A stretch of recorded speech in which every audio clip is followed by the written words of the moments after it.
Bismillahirrahmanirrahim. My name is Syed Gulfam Haider and you are watching my YouTube channel Biology by Syed Gulfam Haider. Dear students, today we will talk about the nature of excretory products to habitat. कि animals के अंदर जो उनके excretory products हैं, animals के अंदर जो उनके नाइट्रोजनस वेस्ट हैं, उनकी नेचर क्या होती है, उनकी नेचर उनके हैबिटेट के लिहाज से क्या नेचर है, किस तरह के नाइट्रोजनस वेस्ट किसी एनिमल में प्रोड्यूस होते हैं। डियर स्टूडेंट्स, सबसे पहले आपने देखना है कि ये जो एक्सक्रीटरी प्रोडक्ट्स हैं ये डिपेंड करते हैं उस एनिमल के सराउंडिंग इन्वायरमेंट पे।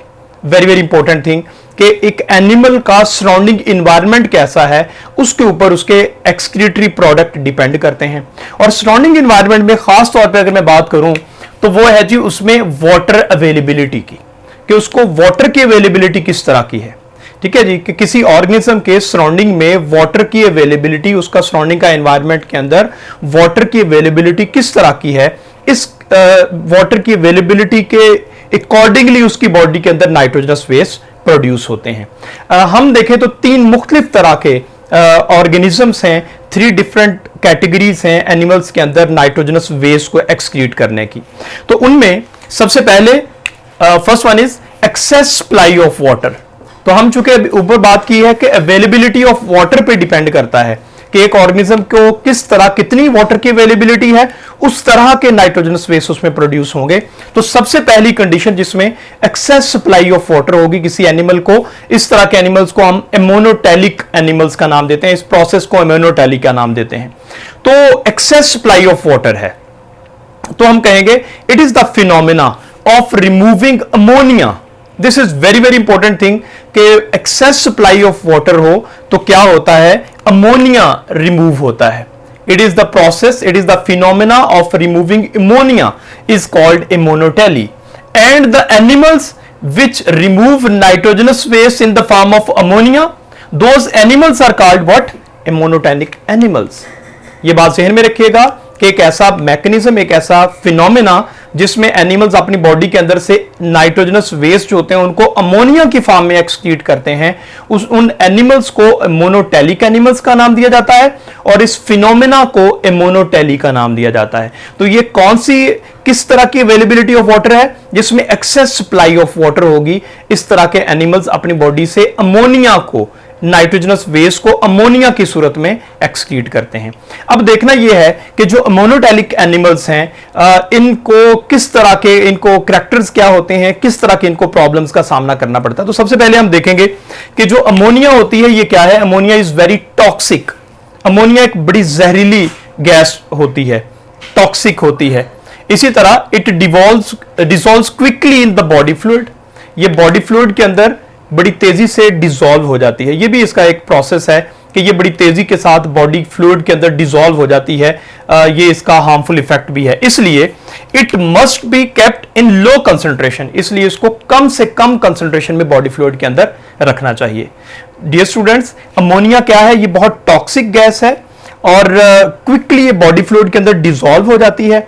और जाहिर सी बात है, तेजी से बॉडी के अंदर डिसॉल्व होगी अमोनिया तो बॉडी के प्लाज्मा को, बॉडी के सेल्स को, बॉडी के ऑर्गन्स को नुकसान पहुंचाएगी। इसलिए इसको कम से कम बॉडी के अंदर रहना चाहिए, कम से कम कंसंट्रेशन में बॉडी के अंदर रहना चाहिए।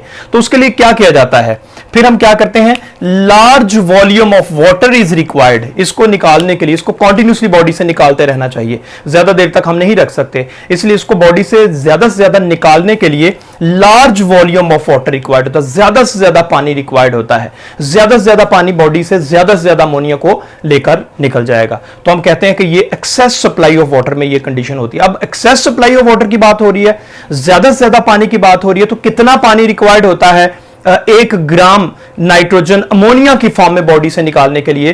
तो 500, वेरी वेरी इंपॉर्टेंट एमसीक्यू है ये, कि 500 ml of water is required. 500 ml water required होता है। कितना, 1 gram of nitrogen in the form of ammonia. 1 gram nitrogen को अमोनिया की सूरत में बॉडी से निकालने के लिए, 1 gram of nitrogen in the form of ammonia body से एक्सक्रीट करने के लिए 500 ml ऑफ वाटर रिक्वायर्ड होता है। तो हम ये कहते हैं कि भाई एक्सेस सप्लाई ऑफ वाटर में ही ये प्रोसेस हो सकता है, अमोनिया को एक्सेस सप्लाई ऑफ वाटर में ही बॉडी से एक्सक्रीट किया जा सकता है। अब हम देखते हैं कि कौन कौन से ऑर्गेनिजम्स हैं, हम उनकी एग्जांपल देख लेते हैं कि कौन कौन से एनिमल्स हैं जो बॉडी से अपने अमोनिया को एक्सक्रीट करते हैं। सबसे पहले तो एक चीज आपके ज़हन में फौरन आ जानी चाहिए कि एक्वाटिक एनिमल्स जो होते हैं, एक्वाटिक एनिमल्स, यहां पे एक ट्रिक ज़हन में रखिएगा कि A for aquatic and A for ammonia. तो हम कहते हैं एक्वाटिक ऑर्गेनिज्म अपनी बॉडी से अमोनिया को एक्सक्रीट करते हैं। एक्वाटिक एनिमल्स कौन से? इनवर्टिब्रेट्स जितने भी होते हैं, इनवर्टिब्रेट्स एक्वाटिक एनिमल, पानी में पाए जाने वाले एनिमल्स, वो अपनी बॉडी के अंदर से अमोनिया को एक्सक्रीट करते हैं। चूंकि पानी के अंदर है, वहां पे एक्सेस सप्लाई ऑफ वाटर है, तो कॉन्टिन्यूसली बॉडी के अंदर से अमोनिया को वो एक्सक्रीट करते रहेंगे। इसी तरह और क्या है जी, मैनी फिशेस, एक्वाटिक एनिमल्स में बहुत ज्यादा जो फिशेज हैं ये भी क्या करते हैं, ये बॉडी के अंदर से अमोनिया को एक्सक्रीट करती हैं। जहां पे एक्सेस सप्लाई ऑफ वाटर होती है वहां पे ये बॉडी के अंदर इस तरह से अपना गुजारा करते हैं। अब हम देखते हैं सेकंड कैटेगरी। पहले हमने देखा एक्सेस सप्लाई ऑफ वाटर में, अब हम सेकंड पॉइंट की बात करेंगे कि सेकंड किस तरह से ऑर्गेनिज्म अपनी बॉडी से नाइट्रोजनस वेस्ट को एक्सक्रीट करते हैं। तो रिस्ट्रिक्टेड सप्लाई ऑफ वाटर, कि पानी की सप्लाई अगर रिस्ट्रिक्टेड है, पानी की सप्लाई अगर कम है, तो फिर क्या होगा? फिर हम इस तरह के एनिमल्स को हम कहते हैं एमोनोटेलिक, रिस्ट्रिक्टेड सप्लाई ऑफ यूरियोटेलिक, और इस तरह का जो फिनोमेना है इसको यूरियोटेलिक का नाम देते हैं। यूरियोटेली मींस यूरिया को एक्सक्रीट करना, और इस तरह के जो एनिमल्स जो अपनी बॉडी के अंदर से यूरिया को एक्सक्रीट करते हैं उनको यूरियोटेलिक एनिमल्स का नाम देते हैं। लेकिन ये यहां पे बात ज़हन में रखनी है, restricted supply of water, water की सप्लाई कम होगी, अच्छा एवरेज सप्लाई होगी, एवरेज सप्लाई ऑफ वाटर होगी। अच्छा, इस तरह के ऑर्गेनिजम्स जो यूरियोटेलिक हैं, जो बॉडी के अंदर से यूरिया को एक्सक्रीट करते हैं, उनमें उनके क्या कैरेक्टर्स हैं उनको देखते हैं। सबसे पहले अमोनिया जो होता है ये डायरेक्टली एक्सक्रीटरी प्रोडक्ट नहीं होता, ये बात आपने ज़हन में रखनी है कि जो रिस्ट्रिक्टेड सप्लाई ऑफ वाटर में जो यूरियोटेलिक एनिमल्स हैं, जो यूरियोटेली करते हैं, जो यूरिया को बॉडी से एक्सक्रीट करते हैं, डेफिनेटली उनकी बॉडी में अमोनिया तो एक्सक्रीट नहीं हो रही, लेकिन यह बात आपने ज़हन में रखनी है कि बनती उनकी बॉडी के अंदर अमोनिया ही है। जो नाइट्रोजनस वेस्ट है उसके तौर पे उनकी बॉडी के अंदर बनती अमोनिया है, लेकिन अमोनिया को कन्वर्ट कर दिया जाता है, मेटाबॉलिक कन्वर्जन होती है, मेटाबॉलिकली कन्वर्ट कर दिया जाता है किस में? यूरिया के अंदर। किस प्रोसेस से? यूरिया साइकिल से। ये बात दोबारा मैं आपको बता दूं कि जो यूरियोटेलिक एनिमल्स हैं जो अपनी बॉडी से यूरिया को एक्सक्रीट करते हैं, उनकी बॉडी के अंदर बनती पहले अमोनिया है, लेकिन अमोनिया चूंकि हाईली टॉक्सिक होती है, पहले हमने बात की है, हाईली टॉक्सिक होती है, वो बॉडी के अंदर ज्यादा देर तक स्टे नहीं करना चाहिए उसको, इसलिए उसको फौरन बॉडी से में रिमूव कर दिया जाता है। लेकिन यूरियोटेलिक एनिमल जो बॉडी से यूरिया को एक्सक्रीट करते हैं, उनकी बॉडी में भी बनती अमोनिया है, लेकिन अमोनिया को फौरन से पहले कम जहरीले, लेस टॉक्सिक मटेरियल में कन्वर्ट कर दिया जाता है। अमोनिया ज्यादा टॉक्सिक है, उसको अमोनिया को लेस टॉक्सिक कंपाउंड में कन्वर्ट कर दिया जाता है, लेस टॉक्सिक नाइट्रोजन वेस्ट में कन्वर्ट कर दिया जाता है, और लेस टॉक्सिक कौन सा है? यूरिया है। तो अमोनिया को यूरिया में कन्वर्ट किया जाता है, लेकिन यह बात ज़हन में रखिएगा कि अमोनिया को यूरिया में जिस प्रोसेस से कन्वर्ट कर दिया जाता है वो एक साइक्लिक मैकेनिज्म है, एक मेटाबॉलिक पाथवे है, एक मेटाबॉलिक साइक्लिक वे है, जिसको यूरिया साइकिल हम कहते हैं। ये यूरिया साइकिल का एक अलग टॉपिक है जो नेक्स्ट लेक्चर में इंशाल्लाह मैं डिस्कस करूंगा।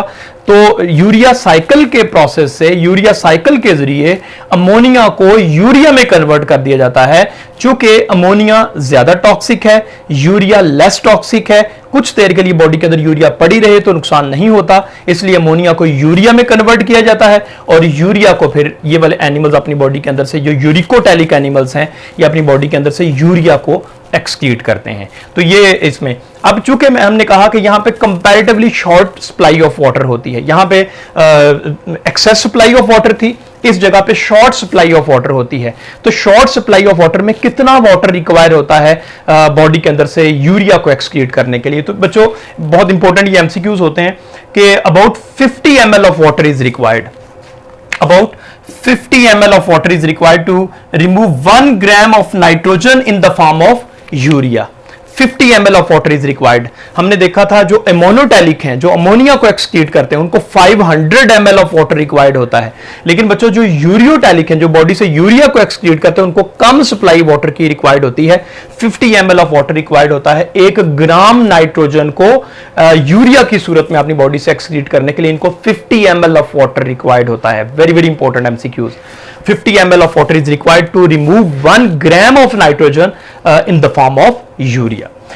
ओके, अब हम इसकी एग्जांपल की बात कर लेते हैं। एग्जांपल इसमें क्या है जी, इसमें मैमल्स आ जाते हैं, यूरियोटैलिक एनिमल जो बॉडी से यूरिया को एक्सक्रीट करते हैं वो मैमल्स हैं, शार्क है, इसके अलावा बोनी फिशेस हैं। यहाँ पे कंफ्यूजन आ जाती है कि ये जो शार्क है और बोनी फिशेस हैं ये भी एक्वेटिक एनिमल्स हैं, ये भी तो पानी में रहते हैं। लेकिन बच्चों आप ज़हन में रखिएगा, हमने पढ़ा था ऑस्मो रेगुलेशन वाले मैकेनिज्म के अंदर, प्रोसेस के अंदर, कि जो शार्क है, ये जो बोनी फिशेज हैं, ये होती एक्वेटिक एनवायरनमेंट में है, मैरीन एनवायरनमेंट में है, लेकिन वहां पे रहते हुए इनकी बॉडी के अंदर पानी की सप्लाई कम होती है, यानी कि इनको पानी बॉडी के अंदर कम से कम पानी जो होता है वो अवेलेबल होता है, तो ये अपनी बॉडी के अंदर से पानी को जाया नहीं कर सकते। तो ये क्या करते हैं, ये कंसंट्रेटेड यूरिन एक्सक्रीट करते हैं। कंसंट्रेटेड यूरिन का मतलब है कि ज्यादा से ज्यादा नाइट्रोजनस वेस्ट, ज्यादा से ज्यादा यूरिया और कम से कम पानी को एक्सक्रीट करते हैं। तो हैं ये एक्वेटिक, लेकिन ऐसे कंडीशन, इनकी ऐसा एनवायरनमेंट है कि ये बॉडी के अंदर पानी को, बॉडी से पानी को कम से कम एक्सक्रीट करेंगे, बॉडी के अंदर पानी की ज्यादा जरूरत रहती है, इनका मैकेनिज्म ऐसा होता है। तो ये भी यूरियोटैलिक हैं। शार्क और बोनी फिशेस हैं ये एक्वेटिक, लेकिन ये किस में आ जाते हैं, ये यूरियोटैलिक में आ जाते हैं। इनकी बॉडी के अंदर अवेलेबिलिटी ऑफ वाटर कम होती है, तो इन्होंने पानी का लॉस कम से कम करना होता है, कंसंट्रेटेड यूरिन एक्सक्रीट करते हैं। हमने ये ऑस्मो रेगुलेशन वाले मैकेनिज्म में पढ़ा था, इसलिए ये यूरियोटैलिक में आ जाते हैं। ये एमसीक्यूज में पूछी जा सकती बात। उसके बाद हम बात करेंगे शॉर्ट सप्लाई ऑफ वाटर। अगर बच्चों ये सबसे लास्ट पॉइंट है, और ये है इंतहाई शॉर्टेज ऑफ वाटर हो जाती है जिन एनिमल्स के अंदर, वहां पे नेचर ऑफ एक्सक्रीटरी प्रोडक्ट क्या होगी। जहां पे वाटर की सप्लाई इंतहाई कम है, वहां पे नेचर ऑफ एक्सक्रीटरी प्रोडक्ट क्या होगी। तो बच्चों सबसे पहले तो ये है कि ये बॉडी के अंदर से यूरिक एसिड को एक्सक्रीट करते हैं। ये ऑर्गेनिज्म, ये एनिमल जो यूरिकोटैलिक कहलाते हैं, और ये अपनी बॉडी के अंदर से यूरिक एसिड को एक्सक्रीट करते हैं, इसलिए इनको यूरिकोटैलिक एनिमल्स का नाम दिया जाता है। ये बॉडी से यूरिक एसिड को एक्सक्रीट करते हैं। तो हम ये कह सकते हैं कि जो शॉर्ट, इंतहाई शॉर्ट सप्लाई ऑफ वाटर वाले एनिमल्स हैं, वो अपनी बॉडी के अंदर से यूरिक एसिड को एक्सक्रीट करते हैं। इसका मतलब है कि यूरिक एसिड को बॉडी से एक्सक्रीट करने के लिए इंतहाई कम पानी की जरूरत होती है, कम से कम पानी इसमें लॉस होना चाहिए। तो क्या होता है जी, शॉर्ट सप्लाई ऑफ वाटर होती है, इनमें शॉर्टेज ऑफ वाटर होती है यूरिकोटैलिक एनिमल्स के अंदर। इसके अलावा कितनी, फिर एक इंपॉर्टेंट एमसीक्यू आ गया कि only 1 ml of water is required to eliminate 1 gram of nitrogen in the form of uric acid. Only 1 ml of water is required. देख लें डिफरेंस कितना जबरदस्त है कि जो एमोनोटेलिक थे, अमोनिया को एक्सक्रीट करते थे, वहां पे 500 ml ऑफ वाटर था। जो यूरियोटेलिक थे, जो यूरिया को बॉडी से एक्सक्रीट करते थे, वहां पे 50 ml ऑफ वाटर था। और ये जो रिस्ट्रिक्टेड सप्लाई ऑफ वाटर में आगे, शॉर्ट सप्लाई ऑफ वाटर में आगे, जिनको पानी की इंतहाई कमी का सामना है, वो 1 ml ऑफ वाटर रिक्वायर्ड होता है 1 gram of nitrogen in the form of uric acid body से एक्सक्रीट करने। तो यूरिक एसिड के साथ कम से कम पानी बॉडी से जाता है। ये ऐसे एनिमल्स हैं जिनको पानी की इंतहाई कमी का सामना करना पड़ता है। इसके लिए मैंने एक निमोनिक्स बनाया, बर्ड्स। यहां पे अगर आप देखें तो ये है BIRD, bird. Bird, B is for bird, I is for insects, R is for reptiles and D is for desert. तो ये आपको इनकी एग्जांपल्स याद करने के लिए, एग्जांपल्स ज़हन में रखने के लिए, एग्जांपल्स को मेमोराइज करने के लिए एक टर्म है, एक बर्ड, परिंदा। तो बर्ड को अलग-अलग लिखेंगे, B for bird, I for insects, R for reptiles and D for desert. तो ये डेजर्ट से आपको ये सब समझ आ जाएगी कि डेजर्ट में इंतहाई पानी की कमी होती है। तो इसका मतलब रिस्ट्रिक्टेड सप्लाई ऑफ वाटर होगी, शॉर्ट सप्लाई ऑफ वाटर होगी इन एनिमल्स के अंदर, बॉडी के अंदर से जो यूरिक एसिड है उसको एक्सक्रीट करने के लिए। तो बच्चों जो बर्ड्स हैं और इंसेक्ट्स हैं, रिप्टाइल्स हैं और बाकी जो डेजर्ट में पाए जाने वाले एनिमल्स हैं, ये अपनी बॉडी के अंदर से यूरिक एसिड को एक्सक्रीट करते हैं। लेकिन हमारे सिलेबस के अंदर, हमारी बुक के अंदर जो एग्जांपल दी हुई हैं वो है जी, बर्ड्स की एग्जांपल दी हुई है, इंसेक्ट्स की एग्जांपल दी हुई है और एक लैंड स्नेल की एग्जांपल दी हुई है। तो ये सब के सब अपनी बॉडी के अंदर से यूरिक एसिड को एक्सक्रीट करते हैं। डियर स्टूडेंट्स, जो अमोनिया है, यूरिया है और यूरिक एसिड है, इनके स्ट्रक्चर भी हमारे सिलेबस के अंदर मौजूद हैं। इनके स्ट्रक्चर हैं वो लास्ट लेक्चर में मैंने थोड़ा बताया था, लेकिन यहाँ पे मैं थोड़ा उनको स्ट्रक्चर ड्रॉ कर देता हूँ और आपको तरीका बताता हूँ कि आप किस तरह से आसानी से उन वर्ड को सीख सकते हो, उनके स्ट्रक्चर्स को आसानी से कैसे ड्रॉ कर सकते हो। अगर हम अमोनिया की बात करें, वो तो बच्चों एक सिंपल सा इसका फार्मूला है, अमोनिया का NH3, वो तो कंप्लीट हो जाता है इसी से। लेकिन जो सेकंड सप्लाई है, यूरिया जो है, यूरिया, इसका भी फार्मूला कंपैरेटिवली सिंपल है कि आप ऑक्सीजन, उसके बाद कार्बन ठीक है जी, ऑक्सीजन के बाद कार्बन और दोनों साइडों पे NH2, इधर भी NH2। तो इस तरह से ये जो यूरिया का फार्मूला आपके सामने बन गया, यूरिया का स्ट्रक्चर आपके सामने ड्रॉ कर दिया, यूरिया का स्ट्रक्चर ड्रॉ कर दिया। इसी तरह ये जो यूरिक एसिड है, इसका स्ट्रक्चर थोड़ा सा कम्प्लेक्स है, लेकिन उसको तैयार करने का मैं आपको तरीका बता रहा हूँ, आपने उसको इंतहाई आसानी से तैयार कर लेना है, लेकिन आप थोड़ा सा उसमें ना देखना पड़ेगा, कंसंट्रेट कीजिएगा ज़रा। बच्चों, यूरिक एसिड को ड्रॉ करने के लिए आपने सबसे पहले एक 6 कॉर्नर्ड रिंग बनानी है, 6 कॉर्नर रिंग बनानी है। ये देखिए, ये एक 6 कॉर्नर रिंग बन गई। यहां से मैं इसकी नंबरिंग शुरू करूंगा, मैं कहूंगा ये है जी 1 2 3 4 5 एंड 6, ये 6 कॉर्नर। और इसके साथ ही एक आपने बनानी है 5 कॉर्नर रिंग, ये 5 कॉर्नर रिंग बन गई, 6 कॉर्नर रिंग, और ये बन गई जनाब 5 कॉर्नर रिंग। 5 कॉर्नर रिंग कैसे है, यहां पे अगर आप देखें तो ये 1 2 3 4 5 कॉर्नर रिंग है, लेकिन यहां पे नंबरिंग जो दूंगा मैं, 6 यहां पे था, यहां पे 7 8 और 9, ये कार्बन इनके साथ मिक्स हो जाएंगी। ये एक का स्ट्रक्चर बना दिया है जो यूरिक एसिड का है। लेकिन यहां पे क्या आएंगे, एक आपने फार्मूला ज़हन में रखना है कि जो 1 carbon number 1, carbon number 3, carbon number 7 और कार्बन नंबर जो 9 है, 1 3 7 और 9 है, वहां पे बच्चों क्या आएगी, वहां पे आएगी नाइट्रोजन। और बाकी जो बच जाती हैं उनमें क्या आएगी, जो रिमेनिंग होंगी बच्चों, उसमें क्या आएगी, उसमें कार्बन आएगी। 1 3 और 7 में नाइट्रोजन आएगी, ये सबसे पहले आप ज़हन में रखिए। ये फॉर एग्जांपल 1 है, यहां पे मैं बना लिख दूंगा N, इसी तरह से 3 में N, इसी तरह से 7 में N, इसी तरह से 9 में N। तो 1 3 7 9 में क्या होगी, नाइट्रोजन होगी, और जो रिमेनिंग होंगे उनमें कार्बन होगी। फॉर एग्जांपल यहां पे कार्बन है, यहां पे कार्बन है, यहां पे कार्बन है, यहां पे कार्बन है और इधर भी कार्बन है। बच्चों, अब लास्ट पॉइंट, जो जहां जहां पे भी नाइट्रोजन है वहां पे उसके साथ आप हाइड्रोजन लिख देंगे, और जहां जहां पे भी कार्बन है उसके साथ डबल बॉन्ड ऑक्सीजन। ये कार्बन है, डबल बॉन्ड ऑक्सीजन, नाइट्रोजन है, हाइड्रोजन, ये नाइट्रोजन है, हाइड्रोजन, कार्बन है, डबल बॉन्ड ऑक्सीजन, नाइट्रोजन है तो हाइड्रोजन, और ये कार्बन कार्बन की वैलेंसी को पूरा करने के लिए डबल बॉन्ड। ठीक है जी, तो इस तरह से आप इसका स्ट्रक्चर बहुत आसानी से, यूरिक एसिड का स्ट्रक्चर बहुत आसानी से ड्रॉ कर सकते हैं।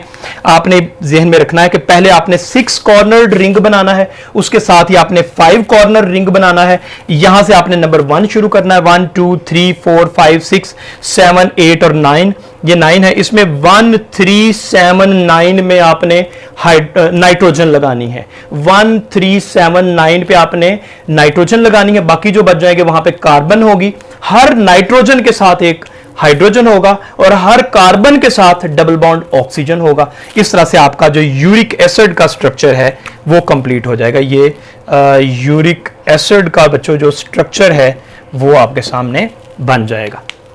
तो इस तरह से डियर स्टूडेंट्स, आज हमने नेचर ऑफ एक्सक्रीटरी प्रोडक्ट्स को स्टडी किया। हमने देखा कि एनिमल्स अपनी बॉडी के अंदर से नाइट्रोजनस वेस्ट को एक्सक्रीट करने के लिहाज से डिफरेंट तरह के होते हैं, लेकिन ये डिपेंड करता है उनकी नेचर के ऊपर। और नेचर का मतलब क्या है, उनके सराउंडिंग इन्वायरमेंट पे। सराउंडिंग इन्वायरमेंट में सप्लाई ऑफ वाटर अगर एक्सेस है, अमोनिया एक्सक्रीट होगी, अगर रिस्ट्रिक्टेड सप्लाई ऑफ वाटर है, यूरिया एक्सक्रीट होगी, और अगर इंतहाई शॉर्टेज ऑफ वाटर है तो यूरिक एसिड एक्सक्रीट होगा। तो ये है जी nature of excretory products. Next lecture में हम इंशाल्लाह डिफरेंट एनिमल्स के अंदर डिफरेंट तरह के जो एक्सक्रीटरी ऑर्गन्स हैं उनको डिस्कस करेंगे। Thank you.